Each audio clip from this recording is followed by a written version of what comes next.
Good morning from Yami TV. Wishing you all well, sending plenty of love your way as usual, and hoping your day is going to go the best it possibly can. Now, I've been asked to report on this alarming case, right?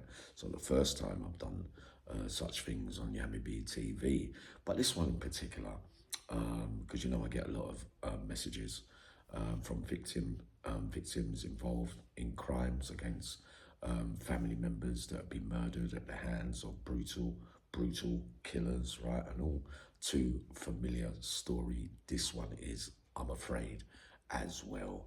Now, the particulars of this case is that the man in question, Robert Brown, right, was convicted of manslaughter after being found not guilty by way of diminished responsibility and found guilty on manslaughter.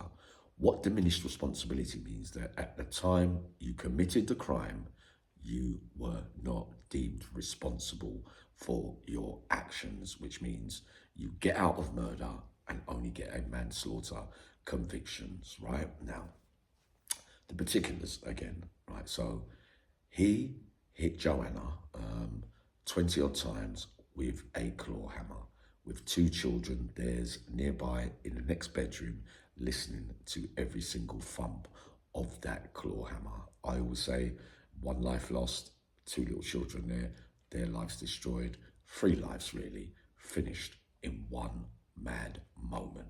Now, the build up to this is quite significant too. Now, there was 1 week left before the divorce was finalized, right? So, very manipulative, controlling man over a long period of time, witnessed by some of Joanna's friends, and alarming things building up to the murder, manslaughter, is that the prenuptial agreement, like for marriage, there, because Joanna was pretty well off, right? She lived in Windsor somewhere, and she was a bit of a socialite, very liked by a lot of people, and maybe he felt insecure a bit that she, lived the life really as the breadwinner of the family, right? So that agreement, the American law came in to the UK law around about this time. So it was changed, I can't quote the dates, so that he can't get half of the money, right? So there's more anger building up to the end of the marriage right now. A lot of pre-planning went into this murder, manslaughter, right? Now, he, over a period of months, dug up a makeshift kind of coffin grave somewhere out in that area of Windsor and Reading, right?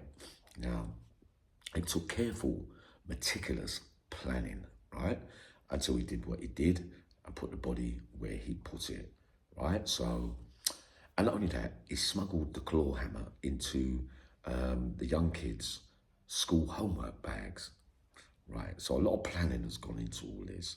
He executes it, he gets arrested, right? He goes to court and he pleads diminished responsibility. And the speech that he gave in the courtroom was that basically, because he worked for British Airways or something like that, he said he was going to get a plane, drive to Lagos and crash it and send out a message to the world, right? So juries, once again, interesting that you always seem to find a way out for men like this in cases, right? We'll highlight more, but notice you always find the robbers when anything to do with money is involved. The percentages are remarkably higher of you finding them guilty now. Now that sounds like an absolute ridiculous speech, that he's not mentally right based on his frame of mind, because if it's diminished responsibility, right, for that one mad moment, well, why the build up of the meticulous planning? So he's not diminished responsibility just for that day, is he? He's not diminished responsibility because it's gone on for months and months, and with careful planning. Very, very angry man, not getting his own way, always wants to win, so it seems, if we listen to certain reports. Now, right, so he gets found not guilty of murder. He gets 24 years and gets another 2 years for another offence, which makes 26. They can't give him a life sentence for manslaughter. But hold on, they can give you a life sentence for manslaughter. But because it's diminished responsibility, remarkably, he gets 26 years and he only has to serve half remission, Now, this is where it gets interesting, which means he serves 13 years, diminished responsibility. He doesn't end up in a mental institution, right? So he resides in a BCAT. He's applied for open conditions, right, which is a D category, which you can start working outside and resettling into the community. He's been refused twice because he's high risk and they still think he's a serious risk to the public, right? Now, half remission, automatic release. There's not really much they can do about it. So Joanna's lovely mother, Diana, goes to see someone at the Home Office and blah, blah, blah, blah. One of them agrees to look into, if there's a way, because there is a law that says if you're immediate risk, if they think, even though you can get a halfway automatic release, there is a law stating that if you're deemed that you're going to come out and you're going to harm family members or take revenge in any kind, that they can look into it and hold on to you for a little while. Ooh, so Uncle Yami says, even if you won that, sorry Diana, my respects and condolences to the whole family, even if it got delayed for a year or two, he's still going to have to come out, I'm afraid, yeah, because he's not deemed mentally insane, where he's in an institution where they could definitely hold on to him. He's actually in a normal prison system. So with the anger issues that he's shown, remarkably in the build-up to the sad death of Joanna and the meticulous planning and everything and the anger being shown, especially not getting his way, probably could be a little bit of money motivation in that as well, that he wasn't going to get his way with half of Joanna's money as well, right? More probably on that to come. But, right, now, this is important. He will get released at some stage.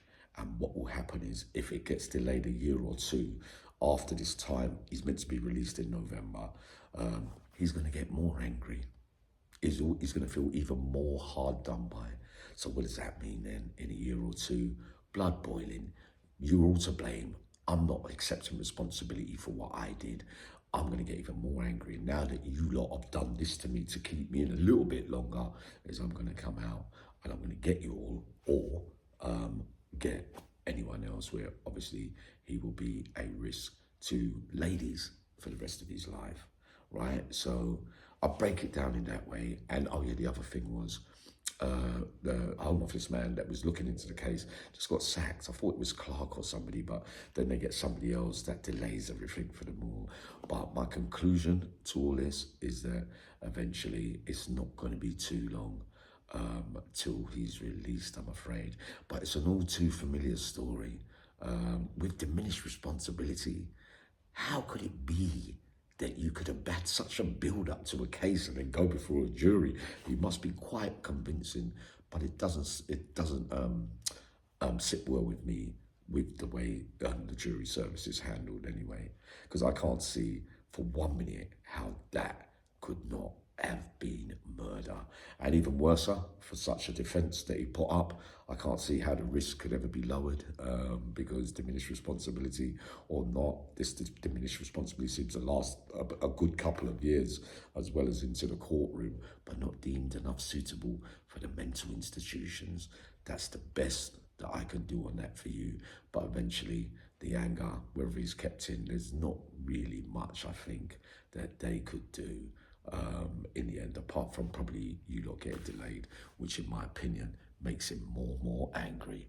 I'll be up soon, maybe going to a barbecue today, and I might film it from there today. Have a blessed day.